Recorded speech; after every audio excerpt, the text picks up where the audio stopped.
नमस्कार। आज हम एक कहानी की गहराइयों में उतरेंगे जो हमें चांदपुर नाम के एक गांव में ले जाती है। हमारे पास चांदपुर की आलिया, एक आजाद गांव, कहानी के कुछ अंश हैं। हाँ, और ये कहानी मतलब ऊपर से देखने पर चांदपुर शायद एक आम सा खुशहाल गांव लगे। बिल्कुल, जैसे वो बोर्ड लगा है गेट पर, हमारे खुशहाल गांव में आपका स्वागत है, आम के पेड़ हैं, पर्यटक शायद तस्वीरें भी खींचते होंगे। सही, लेकिन जो अंश हमारे पास हैं वो बताते हैं कि इस ऊपरी परत के नीचे कुछ और ही चल रहा है। कर्ज है, जबरदस्ती की मजदूरी है, और सबसे बढ़कर सरपंच राघव सिंह का डर। हाँ, वो डर। तो ये कहानी सिर्फ एक व्यक्ति मतलब आलिया की नहीं है, ये पूरे समुदाय की कहानी है, उनके डर की, उनकी हिम्मत की और शायद बदलाव की। तो आज का हमारा मकसद है इसी तनाव को समझना, आलिया के सफर को देखना और ये कि गांव की आजादी का मतलब क्या था। चलिए इसे खोल कर देखते हैं। बिल्कुल। तो सबसे पहले चांदपुर के माहौल पर बात करते हैं। ये जो दोहरापन है, एक तरफ खुशहाल गांव का बोर्ड, दूसरी तरफ राघव सिंह का डर। हाँ, ये राघव सिंह का किरदार दिलचस्प है। बाहरी लोगों के लिए हो सकता है वो प्रगति का चेहरा हो, शायद उसने कुछ सड़कें बनवा दी, कुछ और काम करवा दिए। लेकिन गांव वालों के लिए कहानी के अंश तो कुछ और ही बताते हैं। उनके लिए तो वो जुल्म का दूसरा नाम था, कर्ज का जाल, और फिर वो कर्ज चुकाने के लिए बेअंत मजदूरी, बेगार जिसे कहते हैं। एक ऐसा सिस्टम जिससे निकलना नामुमकिन सा लगता है। हाँ, ये सिर्फ पैसों का नियंत्रण नहीं हुआ फिर? नहीं, बिल्कुल नहीं। ये एक तरह का मनोवैज्ञानिक दबाव भी है। हर वक्त सर पर तलवार लटकी है कि अगर कुछ कहा या कुछ किया तो। और कहानी में जिक्र आता है आलिया के पिता का। उन्होंने शायद आवाज उठाने की कोशिश की या मना किया कुछ करने से। हाँ, ऐसा लगता है कि उन्होंने सरपंच की किसी बात को मानने से इनकार कर दिया था। हिम्मत दिखाई उन्होंने। और उसका नतीजा भयानक था। कहानी बताती है कि रात में सरपंच के आदमी आए, मशालें थीं और उन्होंने आलिया के पिता को मार दिया। और गांव वाले, सबसे ज्यादा चौंकाने वाली बात शायद ये है कि वो चुप रहे। हाँ, वो चुप्पी, डर के मारे। कहानी कहती है उन्होंने आंखें फेर ली। ऐसा लगा जैसे डर ने उन्हें जकड़ लिया हो, उनकी आवाज छीन ली। ये कितना भयानक है। बिल्कुल।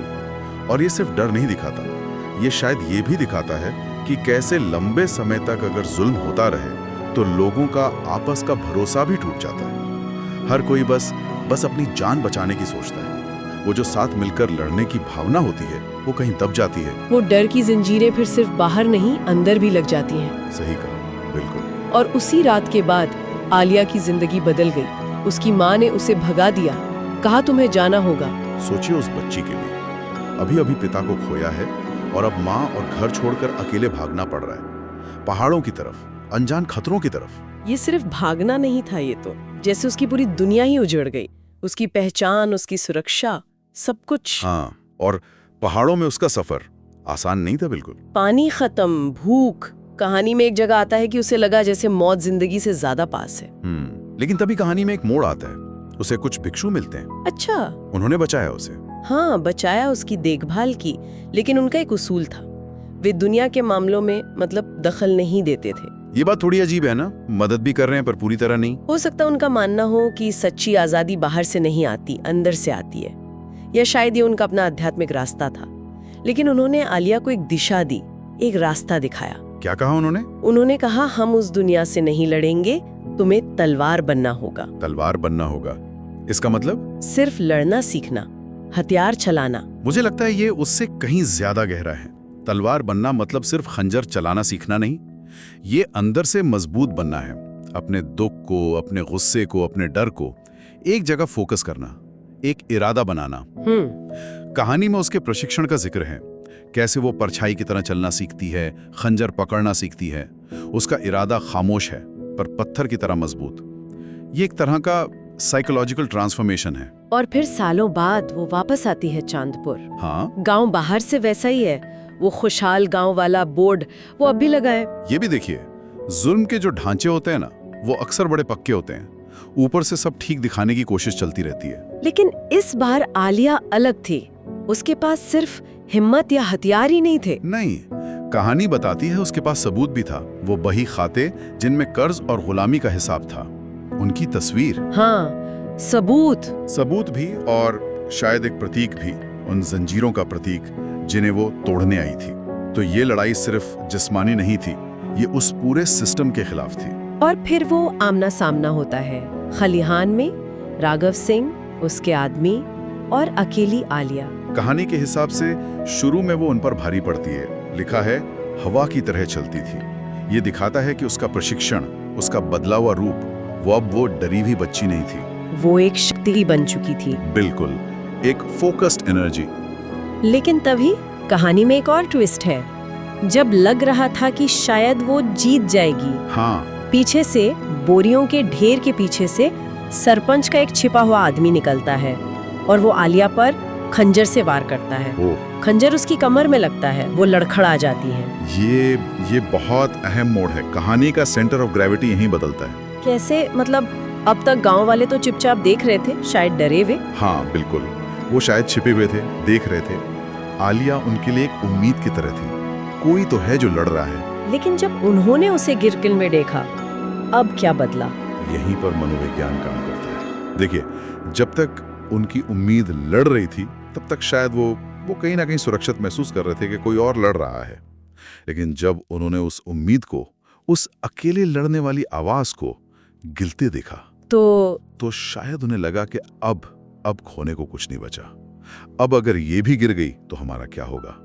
वो जो सालों का दबा हुआ डर था ना, वो अचानक शायद गुस्से में, हताशा में बदल गया। कहानी कहती है कि पहले एक खामोशी छाई आंगन के अंधेरे कोनों से देख रहे गांव वालों के बीच, और फिर एक आवाज आई, बस बहुत हुआ। वो एक आवाज, बस बहुत हुआ। ये सिर्फ शब्द नहीं थे, ये सालों का दर्द था, जिल्लत थी, गुस्सा था जो फट पड़ा। और फिर वो आवाज अकेली नहीं रही। नहीं, वो चिंगारी फैल गई।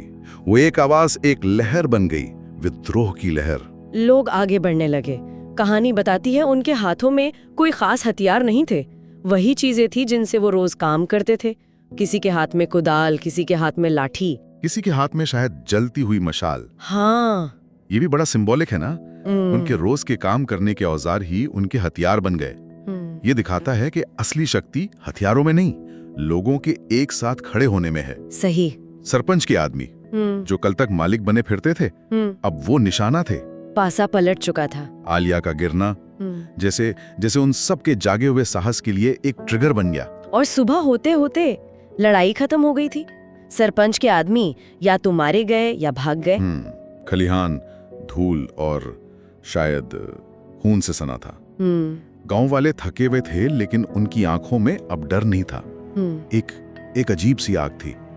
और उनके सामने खड़ा था राघव सिंह, हारा हुआ, अकेला, कांपता हुआ। हाँ, अब सत्ता पूरी तरह पलट चुकी थी। वो जो कल तक सबका मालिक था, वो आज भीड़ के रहमो करम पर था। बिल्कुल, निहत्था, अकेला। और भीड़ क्या चाहती थी? कहानी कहती है वो चिल्ला रहे थे, मारो मारो मारो। जाहिर है, सालों का गुस्सा था, बदला। बिल्कुल। आलिया के एक हाथ में वो बही खाते की तस्वीर थी, दूसरे में शायद वही खंजर जिससे उसे मारा गया था। मंच तैयार था हिंसा के लिए, बदले के लिए। ये कहानी का सबसे तनाव वाला पल है। यहाँ सवाल सिर्फ ये नहीं है कि राघव सिंह का क्या होगा, सवाल ये है कि ये जो समुदाय अब आजाद हुआ है, ये अब क्या करेगा? क्या वो उसी हिंसा के रास्ते पर जाएगा जिससे वो अभी निकला है, या कोई और रास्ता चुनेगा? आलिया के हाथ में सिर्फ खंजर नहीं है, उसके हाथ में उस समुदाय के भविष्य की दिशा भी एक तरह से। और आलिया ने जो किया वो शायद किसी ने सोचा भी नहीं होगा। क्या किया उसने? वो आगे बढ़ी, खंजर हाथ में था, पर उसने उसे उठाया नहीं। भीड़ का शोर धीरे धीरे कम होने लगा। सब शायद देख रहे थे कि आलिया क्या करेगी। वो सन्नाटा, सोचिए, एक तरफ भीड़ जो खून चाहती है, दूसरी तरफ उनकी नई हीरो आलिया, और बीच में वो जालिम मौत का इंतजार करता हुआ। कहानी बताती है आलिया ने राघव के कीमती कपड़े फाड़ दिए। अच्छा। शायद वो कपड़े उसकी झूठी शान का, उसकी ताकत का प्रतीक थे। उसे सबके सामने नंगा कर दिया, उसके डर को उजागर कर दिया। फिर उसकी आंखों में देखा और बिल्कुल ठंडी आवाज में कहा, जाओ। क्या? और फिर दोहराया, भाग जाओ, कभी वापस मत आना। ये तो कमाल का फैसला है। उसने मारा नहीं, शारीरिक हिंसा नहीं की, उसे बेइज्जत किया, उसकी सारी हैकड़ी निकाल दी और गांव से निकाल दिया। एक तरह से देखा जाए तो ये मौत से भी बुरी सजा हो सकती है, अपनी ही बनाई दुनिया में इस तरह जलील होकर भागना। और गांव वालों का क्या रिएक्शन था? उनका शोर खामोशी में बदल गया। कहानी यही कहती है, एकदम हैरान कर देने वाली खामोशी। शायद वो समझ नहीं पाए, या शायद वो आलिया के इस फैसले का मतलब समझ रहे थे। और राघव सिंह? वो कहानी कहती है वो बिना गिड़गिड़ाए मुड़ा और भाग गया। आलिया का ये कदम बहुत अहम है।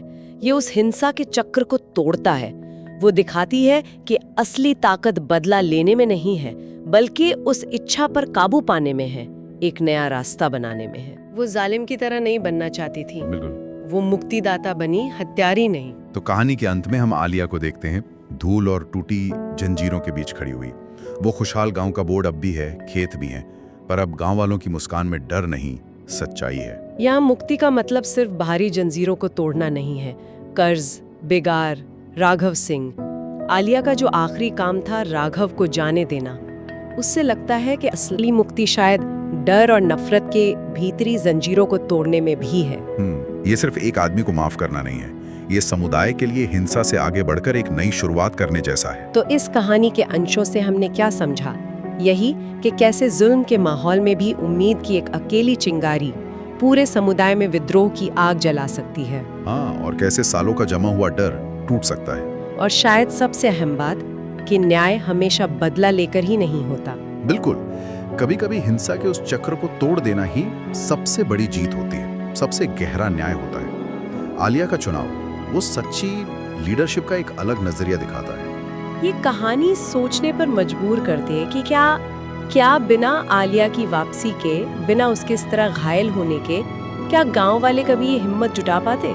क्या बदलाव के लिए हमेशा ऐसी एक चिंगारी की जरूरत होती है? ये एक बड़ा सवाल है, और एक सवाल आगे के लिए भी उठता है, जिसका जवाब शायद कहानी में नहीं है, कि ऐसी आजादी मिलने के बाद क्या होता है। मतलब जब जालिम चला जाता है तो एक समुदाय दोबारा विश्वास और व्यवस्था कैसे बनाता है? वो ये कैसे पक्का करते हैं कि वो फिर से पुराने तरीकों में ना फंसे, या कहीं सत्ता के लिए नए झगड़े ना शुरू हो जाएं? हाँ, ये सोचने वाली बात है।